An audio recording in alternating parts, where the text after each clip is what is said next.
Hello everybody, Vincent Pleasant here for Pleasant Woodworks. Today I got another cutting board for you, and I'll admit it's a cutting board that I've not done before, but I'm willing to give it a shot, and we'll see how it turns out. Today I'm going to start a board that it's a face grain cutting board with breadboard ends. We're going to take some of this hard maple here, we're going to glue them together, face grain, and we're going to take a piece of this walnut here and put it on each end for breadboard ends. We're going to put some maple dowels on each end to hold it together, along with a little bit of glue, and hopefully it turns out the way I think it's supposed to. So sit back and relax, and we'll get this project started.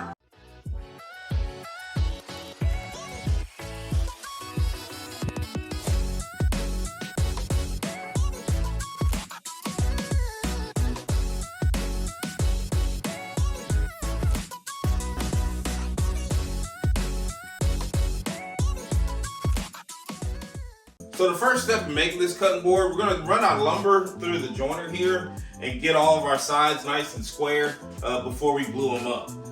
Now, while I got your attention, I must say thank you for the response of my last video on cutting boards.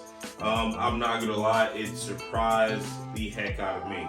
I greatly appreciate it. All the viewers, the new subscribers, it really surprised me, and thank you to everyone.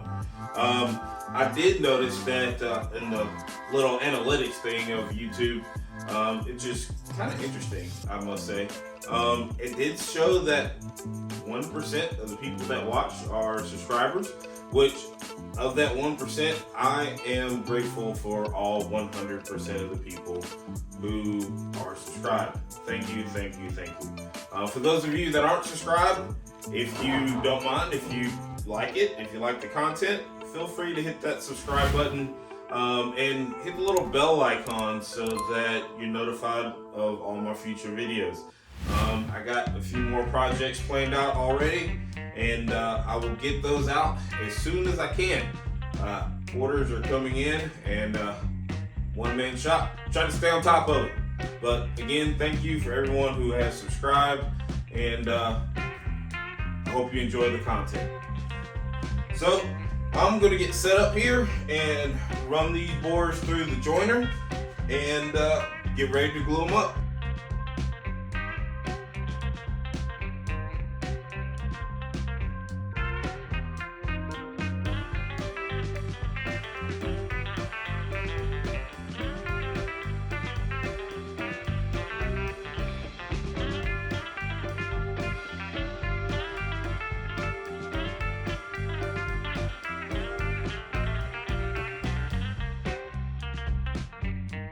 Alright, so we're back. We got our boards jointed on two sides, one face and one edge.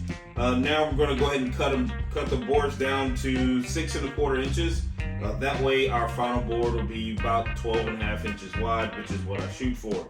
You may notice that I'm using this piece of maple here instead of this piece because I did not notice for some reason that there is a quite significant crack down the middle right here, and I do not want to worry / deal with that on a board like this. If we were doing a edge grain board like this with the wood facing up, the edge of the board facing up wouldn't be an issue, but on a board like this, I don't want to use that.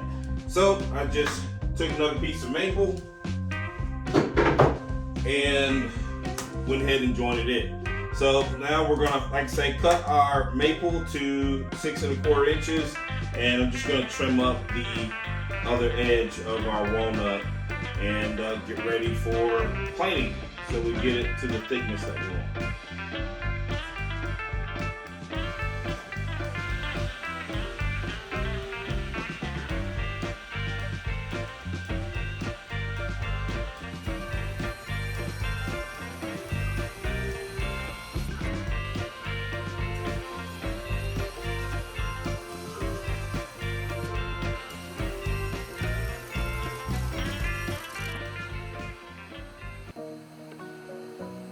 All right, so we got our planer set up. We're gonna run our boards through. I'm gonna get them down to about 1.5 inches for a board like this. I think that'll be nice. So gonna run our boards through and get ready for glue up.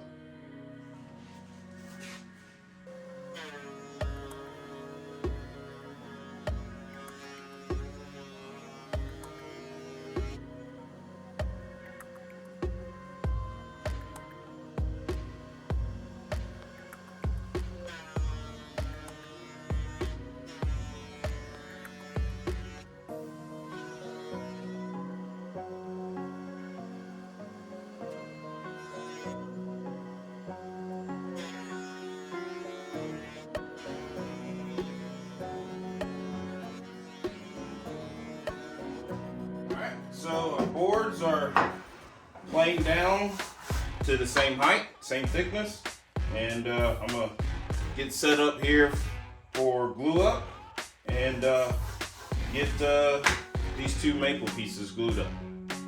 All right, so we got our boards ready for glue up. I'm gonna use my Type Bond 3 wood glue here. This is the only wood glue that I use on cutting boards because it's waterproof. So I'm gonna just take our boards and put a liberal amount of wood glue on each edge here.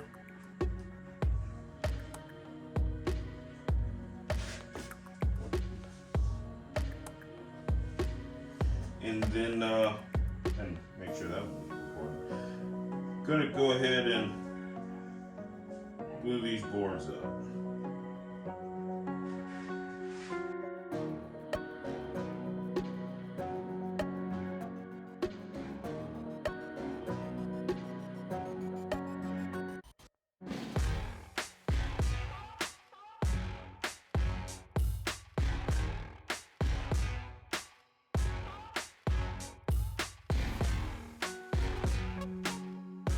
Alright, so we got our panel glued up. Gonna let this dry and cure, and once it's ready, we'll be moving on to the next step. See you in a little bit. Alright, so we're at the table saw. Our panel's glued up, nice and smooth. I ran it through the planer a little bit, a couple more times, just to make sure that the board's perfectly flat. Now we're going to square off the ends. I know these 2 sides are parallel. Now we're going to trim off these ends because I know they're not parallel, and we're going to square up our board before we start cutting our tenons. Now I looked at the board after the glue up, and there's a little bit of a gap here, and there's a bigger gap on this end, and that's from the snipe from the joiner. There's a little gap on each end, but that's fine. We're going to clean this off and cut this off. So I'm going to go ahead and put it on our table saw with our crosscut sled, get these ends trimmed off, and get ready to go. Full disclosure, I don't know if my eyes are playing tricks on me or not, so I actually did 2 marks here. I know this much needs to be cut off, possibly this much, I'll know for sure as after I cut it, see if there's a little gap in it or not. But anyway, gonna go ahead and get started squaring this board up so we can get ready to start cutting our tenons.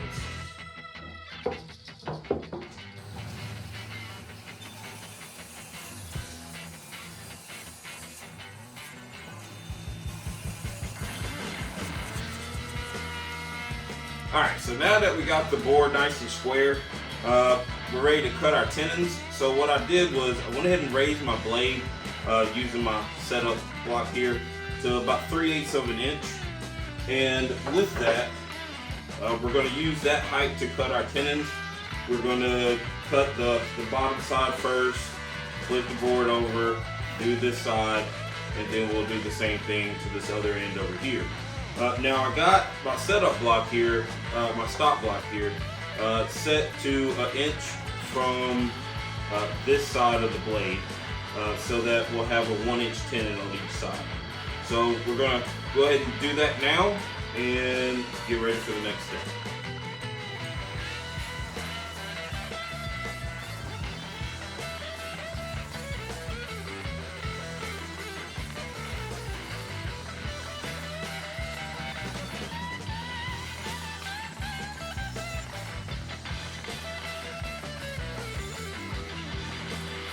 Alright, so we got the first side cut on the table saw.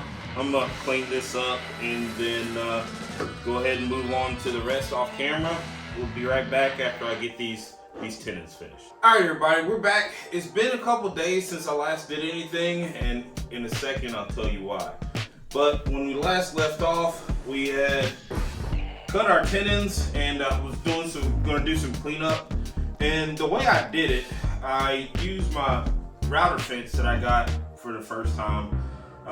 And what I did was I set my straight bit up and put the board against the fence and just kind of rode it along the fence, then barely took off just a little bit of material just to flatten out those grooves that were left by the saw blade. So it took some time, took a little bit of adjustment, but I got it done. Like I said, it's the first time that I used my router fence. But the reason why those grooves were there were because I was using this blade here. The teeth on this blade, they have alternate bevel, so they kind of crisscross like this, one after another. So this is a blade that I used, and it made those grooves. Nothing problem, just a little extra work, just to make it nice and clean. But I did get the grooves gone on this side right here. It has a little bit left, or you can see a little bit of a groove, but it's actually flat. But it took a little bit of adjustment, a little bit of learning. Like I said, I've never done this type of board before or done tenons like this before. So it took a little bit of learning, but we got it done.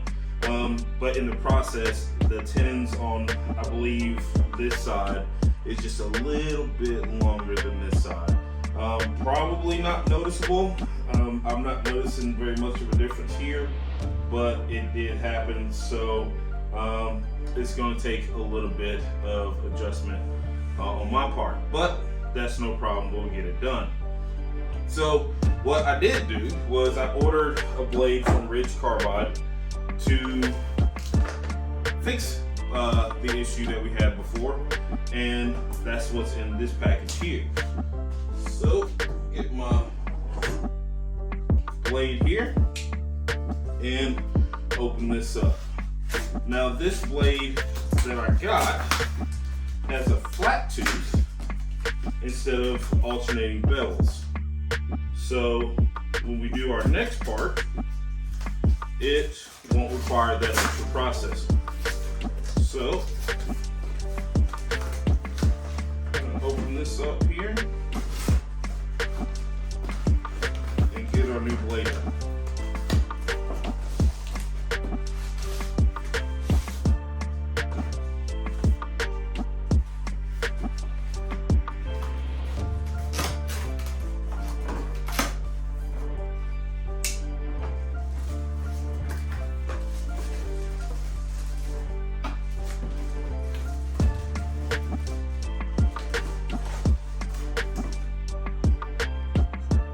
Nice. Very nice. Nice flat teeth. There. So I'm gonna get this blade installed into the table saw, and we'll be ready to go on to the next step. Alright, so while setting up the blade, I noticed that on one side of one of our tenons, it was a smidge pushed back off from the rest of them. So how else to do a test pass with the new blade than fix all the tenons? So I went ahead and did that off camera. Our tenons are nice and even, nice and straight. They're cleaned up. Well, scratch that. I didn't have to do any cleanup because of this new blade. Everything's nice and flat, none of the V grooves or anything like that. So we are good to go to the next step. So what we're going to do, or what I did, was I raised our saw blade up so that it is right at the height of our wood, which is going to be the depth that we're going to hog out of our walnut here for our breadboard ends. So I raised the blade up so it touches the wood. It's good to go. It's set. So now I'm going to move our fence over to about half of the thickness of our wood here. So I'm just gonna move that real quick. And we are there. Right there. So I'm gonna just put our walnut here up against the fence, run it through, turn around on the other face, and run it through as well. That way our groove stays centered on our piece of walnut here. So we're just gonna run it through, and slowly move our fence back to make that groove just wider and wider and wider until it fits perfectly onto our cutting board. So I'm gonna do that and get ready to go to the next step.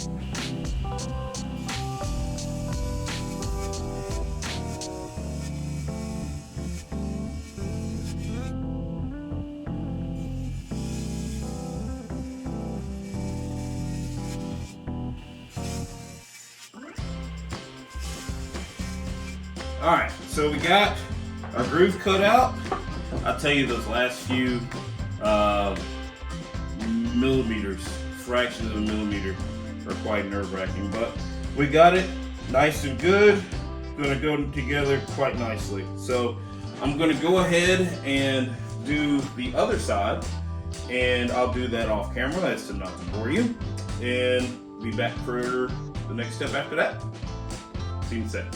All right, so I'm over at my drill press and get you caught up on a couple things that I did off camera.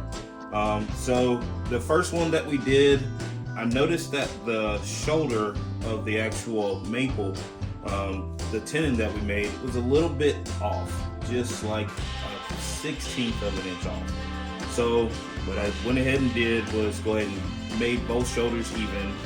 Had to cut another piece of walnut of that same piece, but just a little bit over, so that it will fit the groove, and then I matched it up with the other end. So that's all good and done. Now we're ready to drill our holes for our dowels. I got a 3/8 inch bit here that I'm going to use for some 3/8 inch dowels, hard maple dowels that I got. I believe I got them from Woodcraft. So I've been told the dowels that you get from the big box stores are a little undersized. So I went ahead and went to Woodcraft, got some good dowels, and did some testing, and they fit nice and snug. So those are good to go. So I went ahead and marked where I want to drill my holes. This middle one's centered, like I say, the board's about 12.5 inches wide.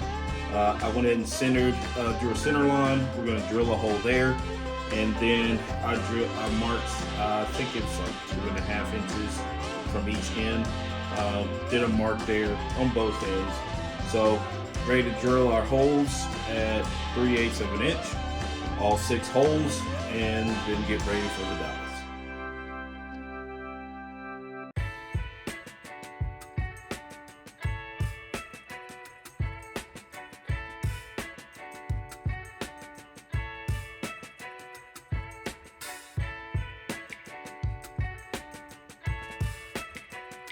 All right, so we're back here at the bench. Went ahead and drilled our 6 holes here for our dowels. Had to cut that last little bit off short because I got a phone call and I used my phone to record. But we got our holes drilled. Now we're finna get ready to glue. However, before we start gluing, we need to wall out the outside 4 holes to allow for expansion and contraction with humidity changes, seasons, stuff like that. Especially down here in the south, humidity is crazy. So what I'm gonna do is I'm gonna just take my drill and just kind of make these outside holes a little bit bigger to allow for that expansion of the wood. And we're only gonna do that on our tenon here, not on these pieces here.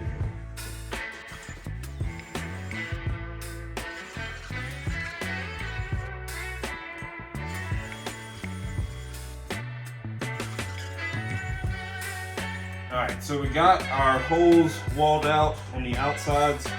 Now we're ready to put some glue, and we're only going to put glue on the middle section, like right around here on both ends, and same on the outside on both ends. That way, like I said, we want to have room for our outsides to move as far as wood movement with humidity. So we're going to just glue up about a section here on the top, bottom, and the outsides, and get ready to glue up our dowels.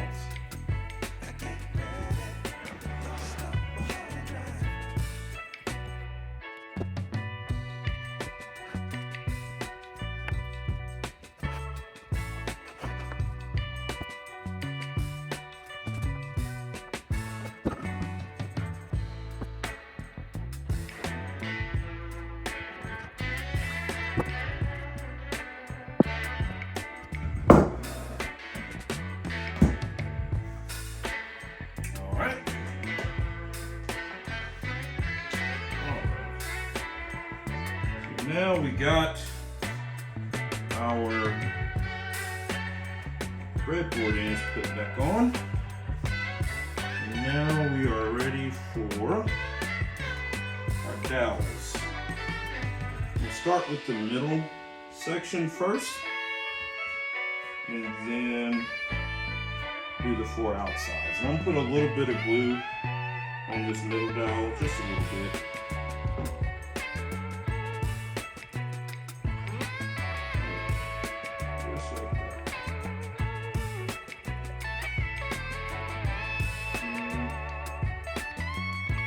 We have a nice and tight fit. We're just going to hammer this in. Just like that.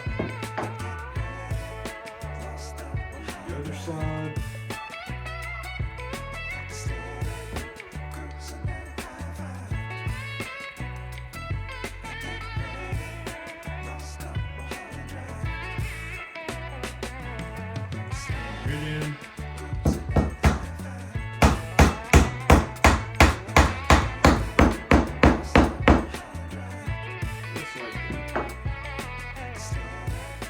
Now our middle pieces are in.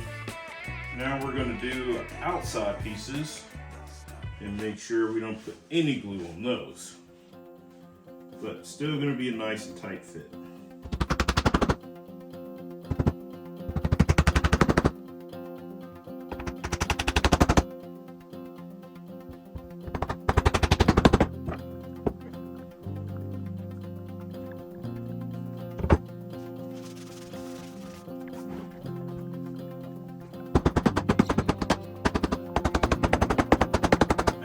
Now I'm going to go ahead and cut off this excess that's sticking up before we get to routing.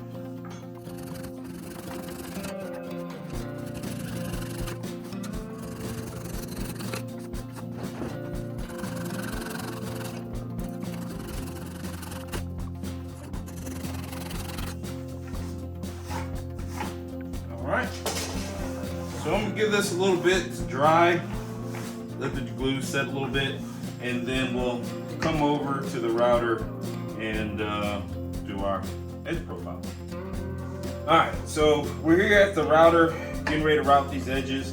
I went ahead and did a little light sanding with some 80 grit sandpaper just to knock down and smooth out the dowels real good and any of the little transitions that may have been a little bit off. So went ahead and sanded that to 80 grit.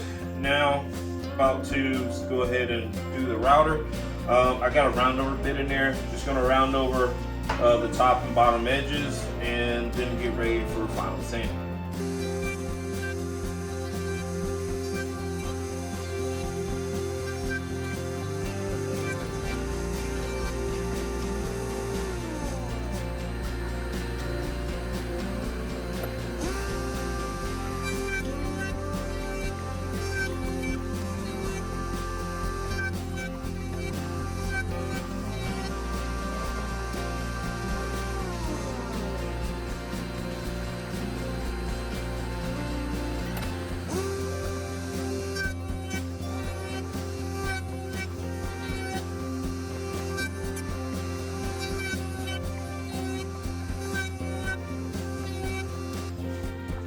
Alright, well that was fun. So, in case anyone was wondering what I was doing when I was starting and stopping the router, I was raising the bit up little by little. Instead of taking a whole bunch off at one time, sometimes you can run into some issues with some chip out or any kind of wonkiness. So what I do is just raise it up little by little till I reach the height that I'm looking for.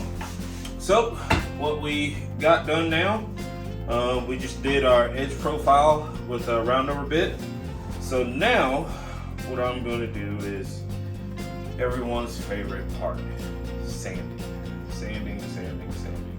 There's a few little imperfections that I'm going to fill in with some Starbond real quick, and then I will start the sanding process. Since I already did, like I say, a low rough sanding of 80 grit, I'm going to start with 120 and then go to 180 or 150, then 220. I'll pause there to pop the grain. Anyone who's watched my other cutting board video or any of my other videos, you know I like to spray the boards down and let it dry, and then that way the little loose hair fibers that would normally pop up after you wash the board, be little like rough hairs. We're gonna let the wood dry, and then those hairs will be sticking up, and we'll knock that down with our final grit of 320. So give you a nice little time lapse. I'm not sure if I'm gonna do all of it over the time lapse or just some of it, because it's the same process over and over. You get it. I'm gonna do the top and bottoms with the router or with the sander, and the sides I'd prefer to do by hand with the hand sander, especially with these roundovers. I like to do those by hand, at least with my current setup. So I'm start with the sanding, and then we'll get ready for finish.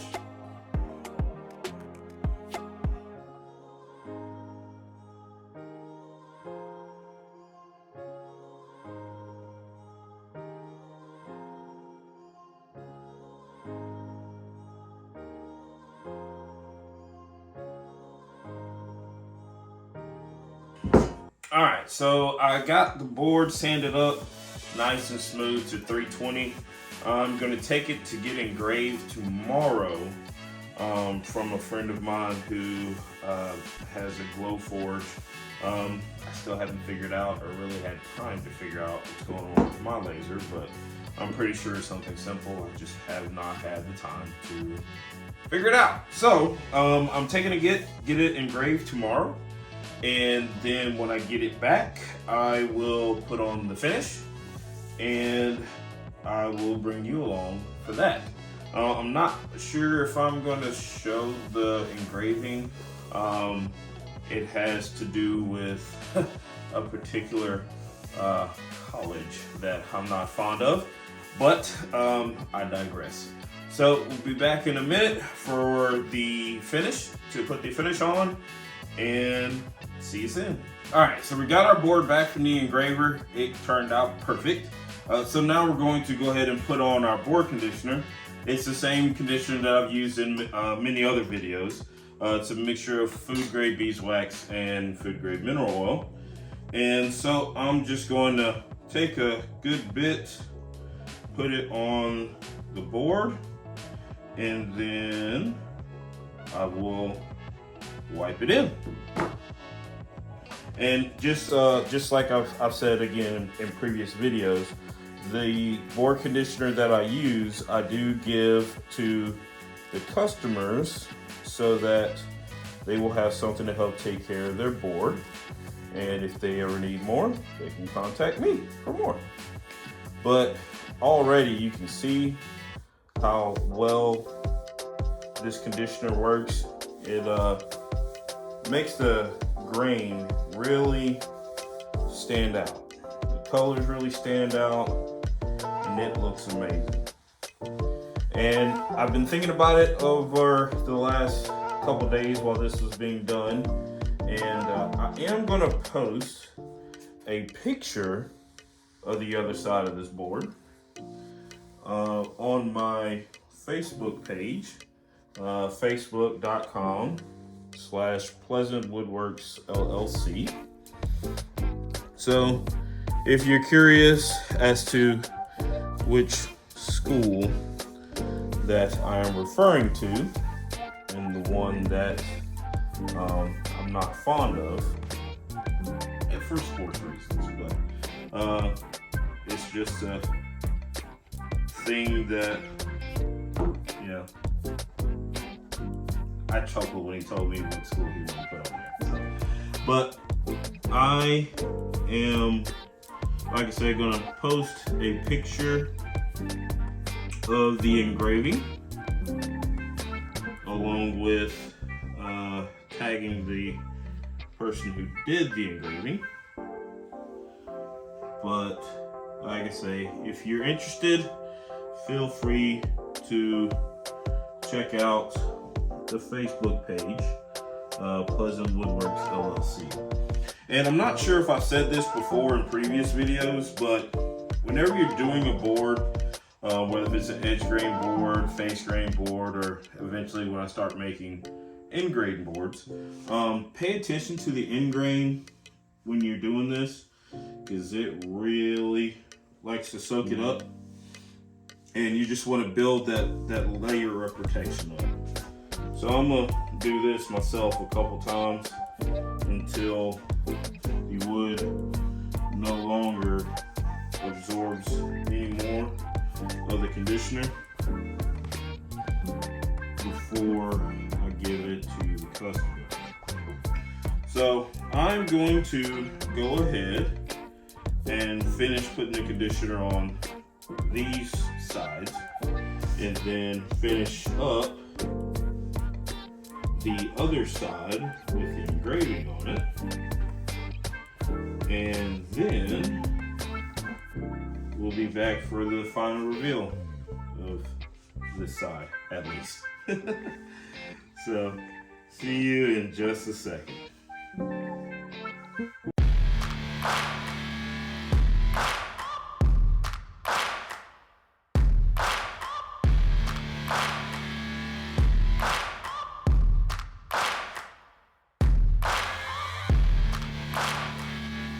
Alright, so this beautiful board is done. This cutting board made with hard maple and walnut with the walnut breadboard ends. I've said before, this is my first time making this. I've taken you all along for the ride. I think it turned out pretty well. There's a few flaws that I noticed that I am already in the process. I ordered a couple things from a table saw to even make an even cleaner product. I think my next one is going to be something with either Purdue, Purple Heart, breadboard ends. I'll figure that out as the time comes. I don't know if you can hear the thunder, but anyway, I will, like I say, bring you all along next time I do another one of these, and hopefully it comes out even better. But while I have your attention, feel free to hit the like button and the subscribe button down below. Helps me out, helps the channel out, try to get more exposure.